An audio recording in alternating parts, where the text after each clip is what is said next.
Hello, Jambo, Karibu. Welcome to my channel. My name is Chilanda and this is Library Without Borders.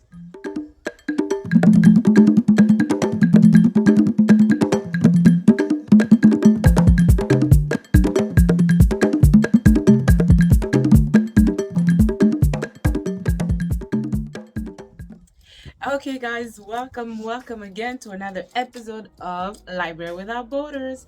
As you can see, I have changed studios because it is practically summer. I think we're not officially summer, we're still spring, but boy oh boy, it's so beautiful outside. I just had to do a video outside. Let's talk a little bit. How was your week? What have you guys been up to? My week was exhausting. The reason why I'm mentioning is just because I have been slow on catching up with all the books I had set myself to read for the month of May. So I didn't get to read all the books that I wanted to read. So I'm a little bummed about it. And you know what I decided to do? I decided to add a lot more books, knowing that I'm obviously not gonna be able to finish it. But like, remember the video where I showed all the books that I bought? Every night I look at those books and I'm like, gosh, I just want to get to them. I just want to get to them because I'm also itching to buy more books. So I'm like, oh. All right, guys. So without mumbling too much, I want to combine again my wrap up video. As I said, I didn't read that many books, plus my TBR for June. And the reason why I want to do that, one, is because my editor-in-chief was my husband, also has a life, right? So his editing is really, really nice, as you guys can see by the quality of the videos, but he takes his sweet time. So I would like to put out more videos, you know, such as the other booktubers that I see, but I can't. So I decided that from now on, until he's able to like edit 2 videos in the day, I'm gonna start combining my wrap up and TBR. Also, it depends. If I read too many books, it might not work so well because the videos might be too long. All right, guys, I could sit here and talk, but I think you guys are watching me because you want to hear a little bit about the books I have read and what I will be reading for June. So let's get into it.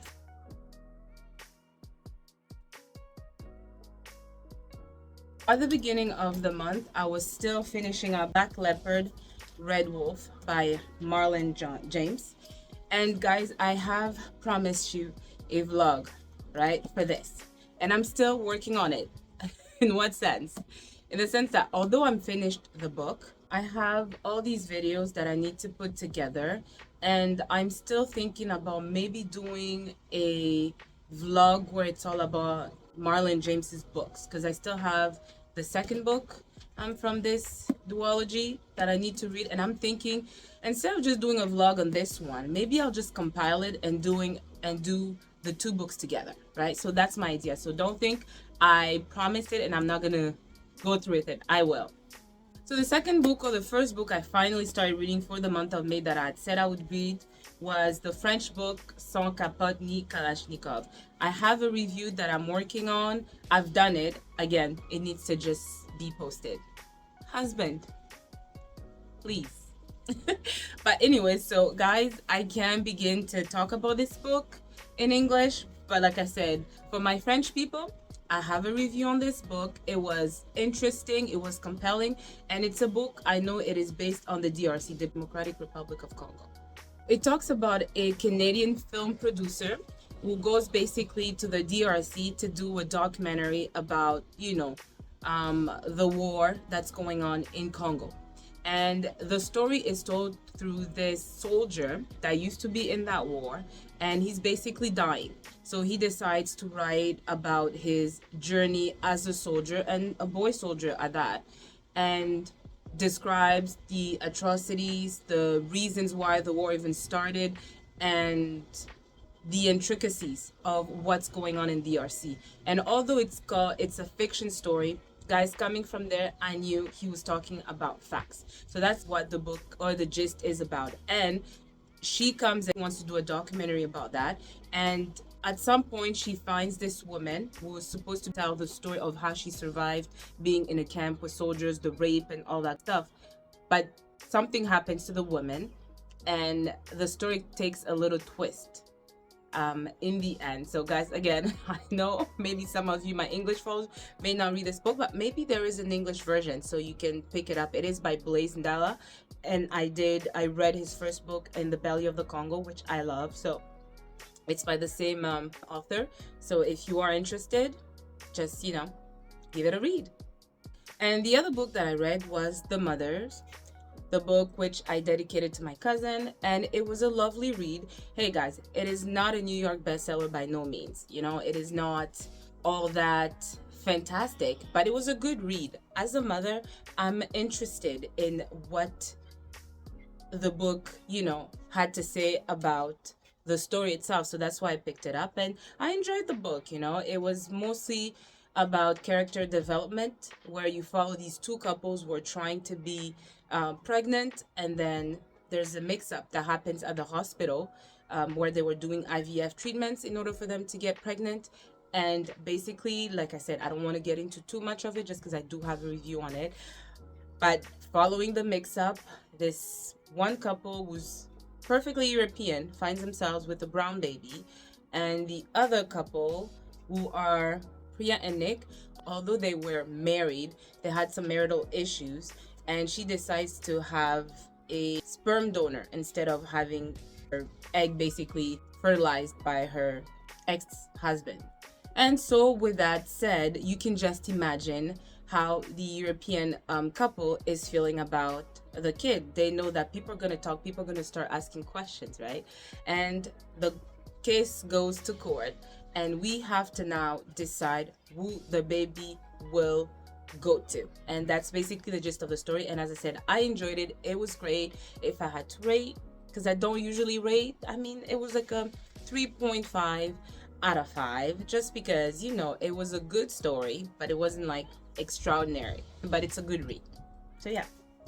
Next, guys, I read Children of Blood and Bone. Now this is a YA book. I didn't know. I don't really read YA books. I see a lot of booktubers do read, older booktubers read about these YA books, and sometimes when I follow some of them and they speak about an interesting YA book, I'll pick it up, such as this one. And it is by Tomi Adeyemi. I love this book, and the first thing I'm going to mention about this book, it had my two kids' name. Amari, who's my son, but in this book, she's a girl. She's the princess of this empire called Orisha. And then we have Naila, who's my other daughter's name, and Naila is a Leonaire. That's how they call it. I guess it's like this probably line or this fantastical animal, and that's her name. So yeah, it's an animal in here, but in real life it's my daughter's name. So yeah. But anyways, so I actually loved this book. It was pure, it was raw, it was very emotional. And once I finished the book, I read the author's note. I was like, oh my gosh, she actually dedicated this book to all these Black children, especially in America, who are just being killed because of their color, because of being Black. So I don't want to get into that, but I want to get into the gist of the story. So as I said, we follow this princess Amari, but the main protagonist of the story was Zeli. And Zeli is a magi. And a magi are these people who have like white hair and they have magic. Magic was eradicated from their village by the king of Orisha. His name is Saran. And he basically raided her village to get rid of all these magi people who had magic. Now, her goal is to basically bring magic. She stumbles upon Amari. Amari was the princess. She runs away from her palace with this scroll. And this scroll has magic to it. And it's supposed to bring magic back to the village of the magi people, but there's something that Zeli has to do. She was the chosen one. She has to go find this place that only appears once in a solstice. She has to bring the scroll to a temple, a sacred temple that only appears there, as I said, once in the solstice, and create or get that magic back through Sky Mother. as they call her. And obviously, through her journey, she is met with plenty of obstacles. And one of them is Inan, who's Amari's brother. Now, Inan wants to prove to his father that he's deserving of the throne. And he goes after Zeli, Amari, and Zeli's brother. Tizain, that's his name. So it's the three of them, and Inan has an army to chase after them to stop them from bringing magic back. And that's basically the gist of the story. As I said, there is a lot of bloodshed, there is a lot of raw emotions, because some kids are being killed because they're just magi, so they're being killed. That hurt. That really hurts. And I really enjoyed the story. I love the way she spoke about the religion of Ghana and the goddesses. I love the fact that she brought our original beliefs in this story, what we believed as Africans. And although, guys, this book is not as rough as Black Leopard Red Wolf by Marlon James, there is still quite a lot of violence. There is a second book to the story, which I picked up, and it's in my TBR for June. I'll talk about it later. But again, if I had to rate this book, I loved it. It was 4 out of 5, just because it's an excellent book. It's an excellent read. It's a page turner. It didn't take me that long to read. If I took a long time, it's because there was a lot of interruptions, but it's a fast read. So if you haven't picked it up, please pick this book up. As next, I read Will. I actually have it on Audible. So I actually borrowed this book from my neighbor because I mean, she has the physical copy, so why not? But I actually listened to it on Audible, and I enjoyed Will's voice. I did want to do a review on this book. I didn't have enough time. May is done, so maybe I'll see how June goes, or maybe one of those days where I could just do random reviews of books I couldn't do reviews of before.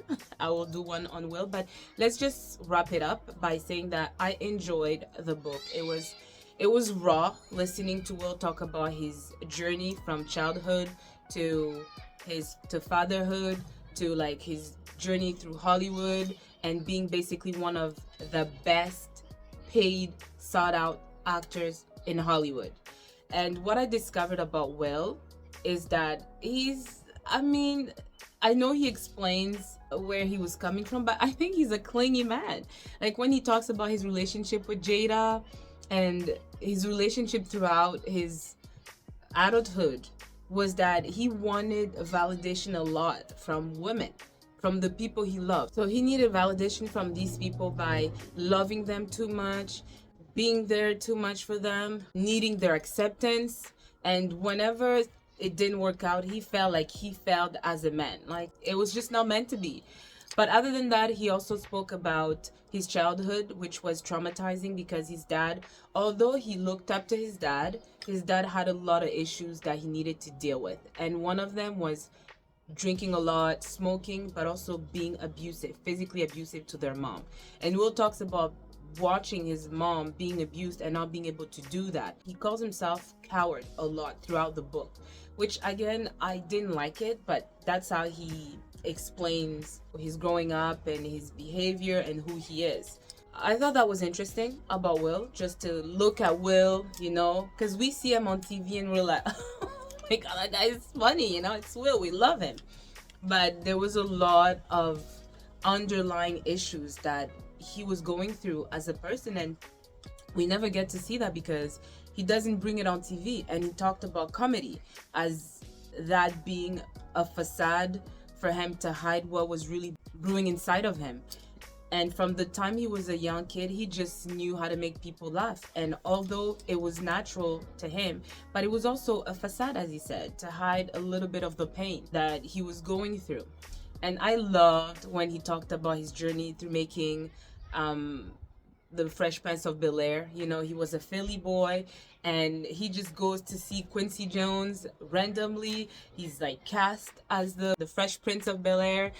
Other than that, he also talked about his rap music, how he was always made fun of because he never swore in his lyrics, and rappers called him like fake, or like he wasn't a true rapper because he didn't swear. But yeah, he spoke about that, and he spoke about his journey making all those movies.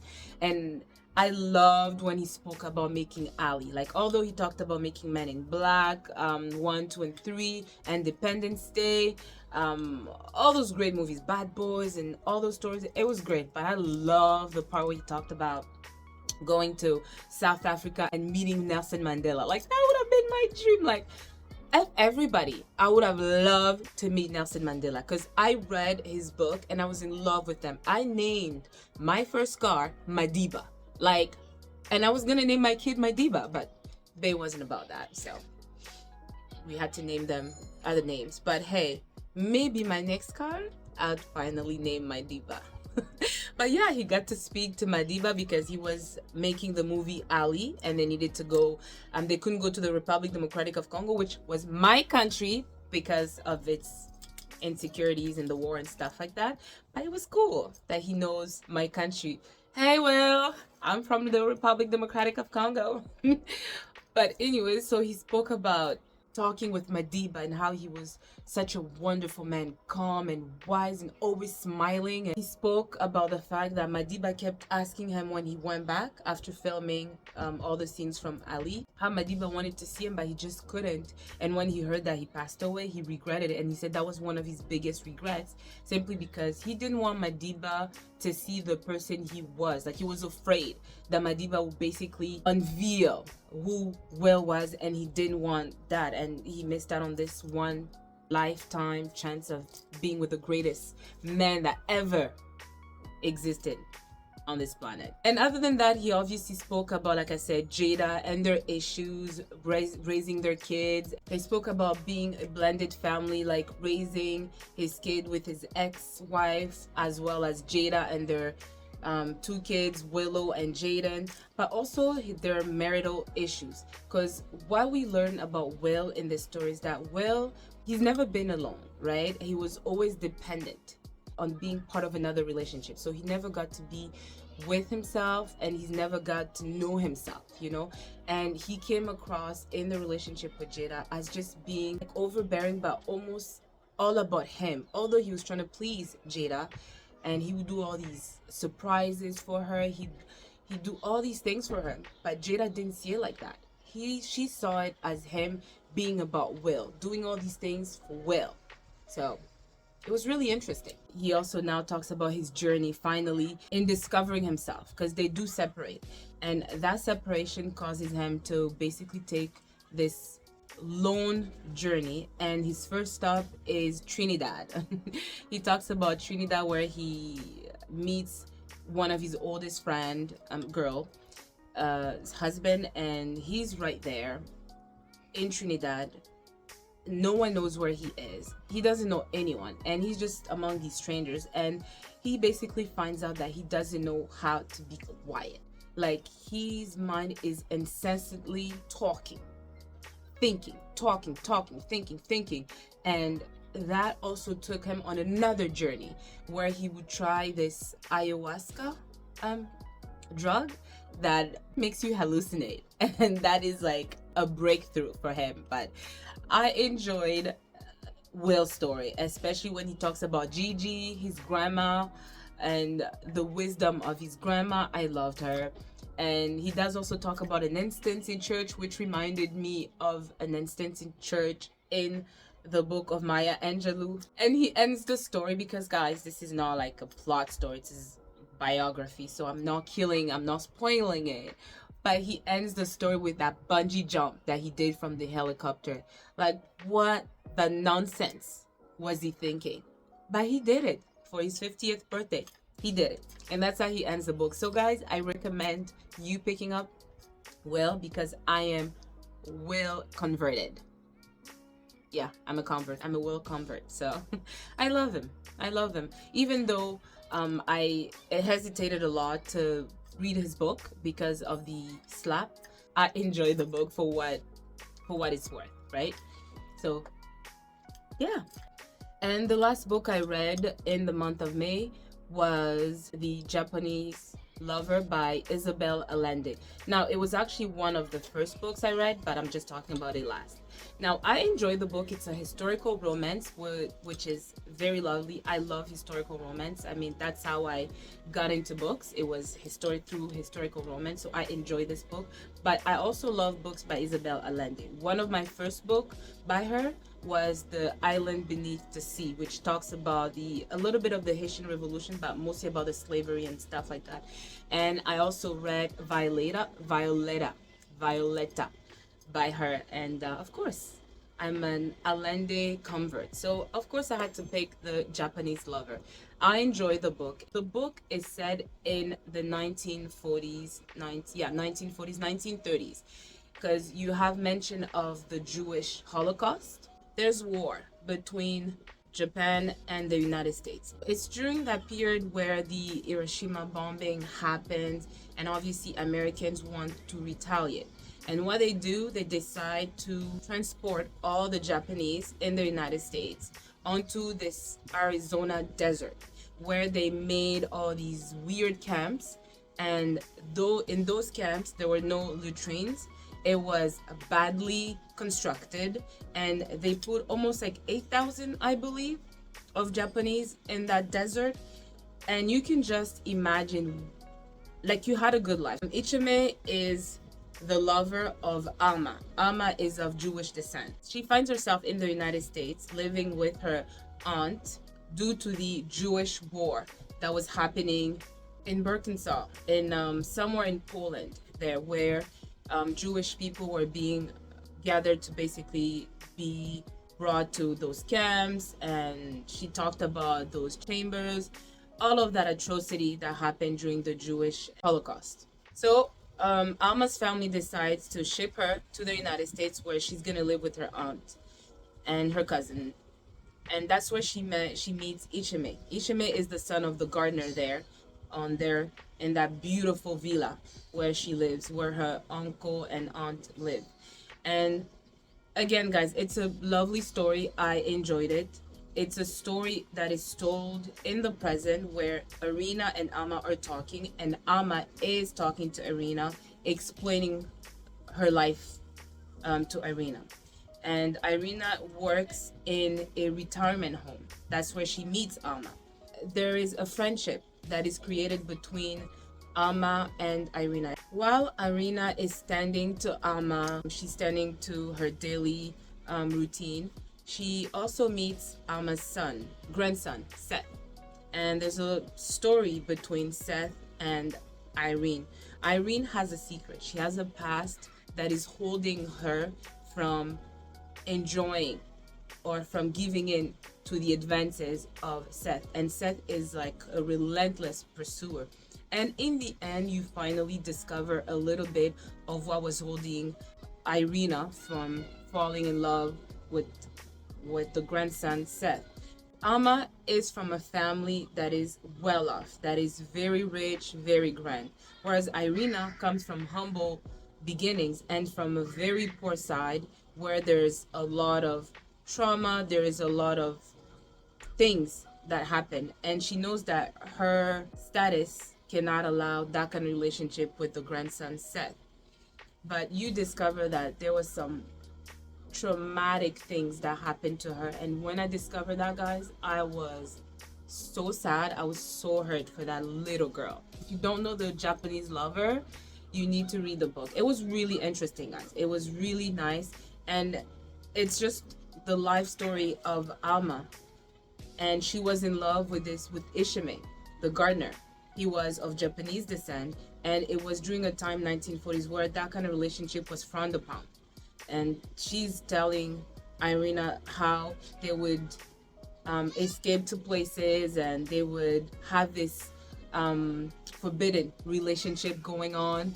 And it was beautiful. She grew older, and you'd think that there's a chance of them to rekindle that relationship. But Ichime was married, they had kids. She ended up marrying her cousin, which I was like, isn't that incest? Because that was her cousin, like that was her real cousin. She does talk about how it was frowned upon as well, but there's a reason why she marries her cousin. They also have a kid, obviously, because she has a grandson.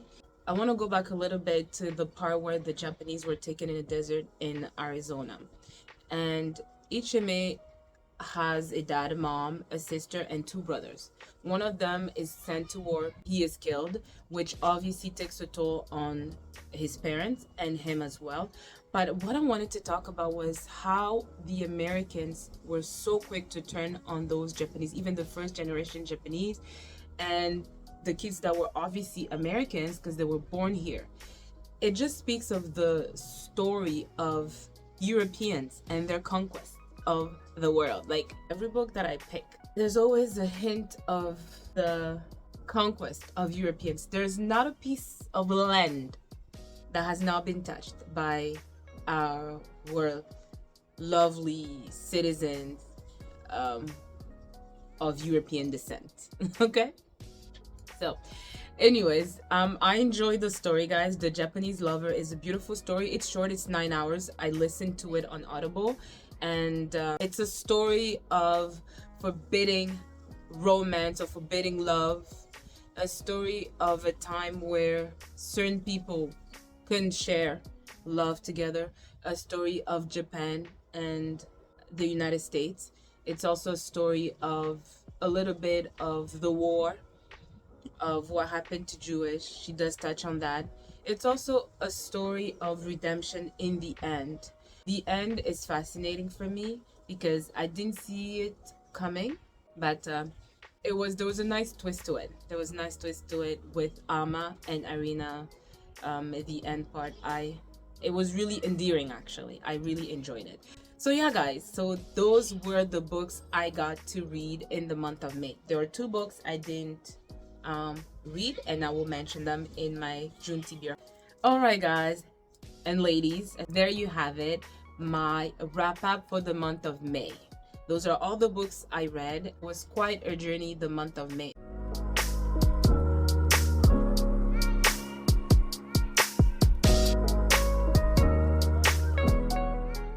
All right, guys, so we have come to that time, my June TBR. So what do I have that I've chose to read this month? Let's discover now for a little different look. Okay. Oh, there we have it. There you go. Okay. All right, guys, so here is my June TBR. Look at all of that. Yeah, I know. I know I'm not gonna go through all of them, but it's so nice to just have this colorful pile of books and just, think that I can read all of them. First off on my list of books to read for the month of June is Children of Virtue and Vengeance by Tomi Adeyemi. Look at this cover. It's beautiful. Gorgeous. A bit scary, but beautiful. So obviously this is a sequel to the first book, Children of Blood and Bone, okay? And it's obviously the story about Zeli, Amari, Inan, and Tizain. They did not finish what they were set to, what they were meant to accomplish in the first book. So here we have the second part. And although originally I did not anticipate reading it in this month, I was just curious to know. After reading the end, I was like, okay, I have to add this in my TBR because I need to know what happens. So I started reading a little bit and I'm pretty intrigued. So all right, guys, next it is the book that I was supposed to read in the month of May. It's a little bit like The Mothers, where you follow Catherine and Tess in this story. And it says here that Catherine, after going a lot of IVF treatment, she finally gets a baby. And then Tess also goes through the IVF, but her baby's born, she's stillborn. But then Catherine says that she's always thought that her baby was not her baby. So, guys, it is similar to The Mothers. So I can't wait to read Hold My Girl by Charlene Carr and see how she weaves the story between these two women and the child. It sounds very interesting. So, yeah. And guys, there's this book that I also was meant to read in the month of May that I didn't go through. A book that's really acclaimed by a lot of booktubers, really loved, really talked about, and I need to get to it. It is by Ayobami Adebayo. I love this author. She is one of my favorite authors these days, simply because Stay With Me, scarred me. Honestly, till today, I'm scarred. And this story is obviously a story that I hear people say it's very sad, very interesting, it's witty. And just to remind you a little bit of what the story is about, Eniola is tall for his age, a boy who looks like a man. Because his father has lost his job, Eniola spends his days running errands for the local tailor, collecting newspapers, begging when he must, and dreaming of a big future. Uraola is a golden girl, the perfect child of a wealthy family. Now an exhausted young doctor in her first year of practice, she is beloved by Kunle, the volatile son of an ascendant politician. When another local politician takes an interest in Eniola and sudden violence shatters a family party, Uraola and Eniola's lives become intertwined. In her breathtaking second novel, Ayobami Adebayo shines her light on Nigeria, its gaping class divide, and the shared humanity that lives in between. In that, the story of our lives in Africa. The never-ending divide between the world, the class, the elite class, and the poor. Between the elite class and the poor. So hopefully I'm gonna get to it. I believe I'm gonna start this book. I'm gonna read the books that didn't get read in the month of May as my first book. Next, we have a retelling, and the reason why I specifically chose this is because I have a video to make in which I have been tagged by D. Ruxel, and I wanted to read this so I can do the tag. It's a spring tag. I'm hoping to get it before spring ends. But it says here, now teen girls are required to appear at the annual ball, where they are selected as wives by men of the kingdom. Any girl without a suitable match is forfeit. 16-year-old Sophia would much rather marry Aaron, her childhood best friend, than parade in front of suitors. At the ball, Sophia makes the desperate decision to flee and finds herself hiding in Cinderella's mausoleum. There, she meets Constance, the last known descendant of Cinderella, and her stepsisters. Together, they vow to bring down the king once and for all, and in the process, they learn that there's more to Cinderella's story than they ever knew. Ooh. Plus, she cute, she black, she brown, she lovely. It is Cinderella is Dead by Kailyn Byron. I don't think I have read any book by her, so we'll see if this is a 5-star, which it will never be, but I mean a 4.5. I might just read more books by her. Next, it is this lovely book that my neighbor actually suggested, and it is The Sweetness of Water. I have no idea what this book is about, but let's read the back. In the waning days of the Civil War in rural Georgia, brothers Prentice and Landry, freed by the Emancipation Proclamation, seek refuge on the homestead of George Walker and his wife Isabelle. The Walkers, racked by the loss of their only son to the war, hire the brothers to work their farm, hoping through an unexpected friendship to stanch their grief, while Prentice and Landry aim to save money for the journey north and a chance to reunite with their mother, who was sold away when they were boys. Parallel to their story runs a forbidden romance between two Confederate soldiers recently returned from the war to the town of Old Ox. When the young man's secret is discovered, the resulting chaos, including a murder, unleashes convulsive repercussions on the entire community, with Isabelle emerging in the tumultuous aftermath of an unlikely leader. As gripping as it is moving, The Sweetness of Water unforgettably depicts the Deep South in the violent crucible of Reconstruction. It is an epic whose grandeur locates humanity and love amid the most harrowing of circumstances. Wow. Okay. Sounds like it's gonna grip my heart and like twist my heart and like throw it away. And that's what this book is gonna do. And I'm gonna eat it all up. I'm hungry. Lastly, on my TBR, it is the book by Trevor Noah. It is his biography of him growing up in South Africa, and it's called Born a Crime. I started listening to it because I purchased it on Audible, and whew, I am laughing, but I'm also like crying. Like I have all kinds of emotions because he tells the story of apartheid in South Africa, but also the story of colored people, of whites and blacks, South Africans, and it just hurts. It hurts to hear him tell it because he tries to tell it with a lot of humor, but that time was such a horrible time for people to live in. But I'm enjoying it so far, and I can't wait to tell you a little bit more about the book. And there you have it, guys, my TBR for the month of June. I hope you guys are as intrigued as I am to discover these books if you haven't already. And if you are, that you're gonna pick some of them and we can read them together. And when I'm ready to review them, we can share some comments, All right, guys, there you have it. I hope you enjoyed this video, although a bit too long. I had no choice. When you combine two videos, that's what you get, a long ass video. But hey, I hope you piqued your interest, and I hope you enjoyed it. Don't forget to like, comment, and subscribe. And I will see you in my next